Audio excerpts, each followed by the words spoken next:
President Trump ended his final week with many pardons, including Steve Bannon and Lil Wayne, but no Julian Assange or Edward Snowden, as was desired by many, though there are reports that Mitch McConnell threatened the president with impeachment if he had pardoned Assange.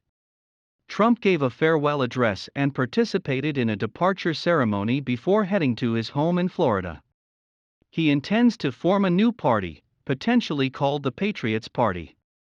Before leaving office, he issued an executive order proclaiming January 22 as National Sanctity of Human Life Day, cementing his legacy as the most pro-life president in modern history. Biden is now faced with the reality that tweeting from your basement is a lot easier than actually doing hard work. He claimed to have a plan, probably formulated during multiple playthroughs of Candyland, as the predeterminate nature of the game is about all he can mentally handle, but it seems he has brought nothing new to the table. If we fail to act, there will be a wave of evictions and foreclosures in the coming months as this pandemic rages on, because there's nothing we can do to change the trajectory of the pandemic in the next several months. The executive order mandating masks on federal property was immediately broke by the signing man himself. It was later explained away as a moment of celebration. Mandates masks on federal lands at all times. At the inaugural At the memorial, yes. I think, Steve, he was celebrating. I for one am always celebrating when I don't have to wear a mask. I'm sure that defense would hold up in court. Michigan Governor Gretchen Whitmer finally decides to start opening her state, probably nothing to do with Biden now being in office, as the World Health Organization changes guidance on how to test for COVID, which will result in far less cases as the thresholds are drastically reduced. The Biden administration decides to stay and give more money to these fools. I mean, only scientifically driven people.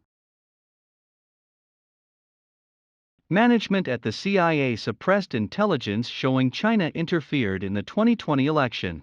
It's good to see that these agencies put the nation first over partisan politics. The White House YouTube channel goes back and forth between enabling and disabling comments.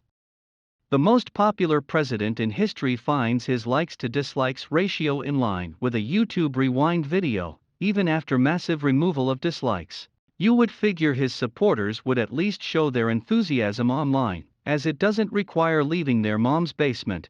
Chuck Schumer says the impeachment trial for Donald Trump is moving forward. The thought appeared to get him excited, as he mispronounced insurrection as erection.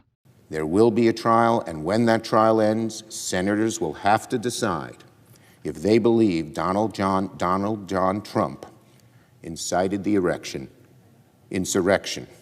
But I'm sure that's not the first time something evil got him going.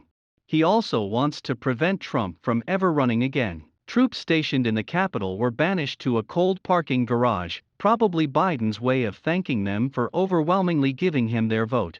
I guess the man who rebuilt the military and didn't start any wars and brought troops home wasn't very popular amongst them. Upon hearing the news, Trump tried even further to gain their favor by opening his hotel to these forgotten heroes. What a fascist. Biden is even thanking them further by sending them back out into harm's way. What a leader. Biden chose a failed individual to be his Assistant Secretary of Health. This person made an order forcing nursing homes to accept COVID patients, which killed many. I'm sure the optics of having a transgender in the position had nothing to do with the decision.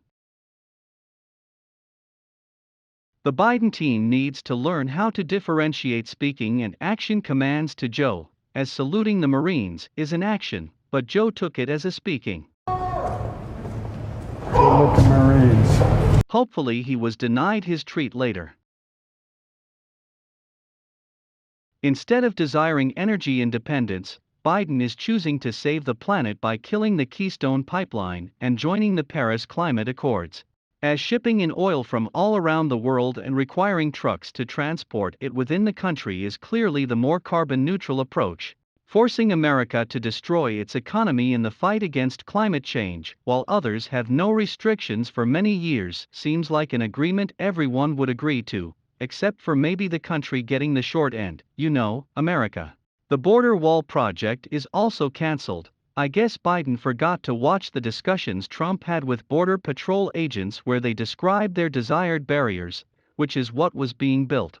It's probably just too racist to help them do their job safely anyways. Parler's battle against the tech giants isn't following the path of the David story. The little guy has been shunned from participating in the market by the monopoly guys. I guess that whole mantra of if you don't like it, build your own isn't panning out so well. It seems no one actually cares about young girls or women anymore. Biden is allowing anyone who wants to identify as a woman, which can't be questioned, to enter the girls' bathroom and participate in girl sports. It only makes sense to bend society to a small few and leave the more fragile sex open to all kinds of attacks from men, the evil sex. You think feminists would be mad with the patriarchy invading their changing rooms and overtaking their sporting accomplishments? Texas is fighting back against the Biden administration, suing over the deportation freeze. Republican Representative Green filed articles of impeachment on President Joe Biden, for actually doing an illegal quid pro quo, which he admitted to on tape and further proven by digital evidence on Hunter's laptop. I'm sure double standards won't come into play.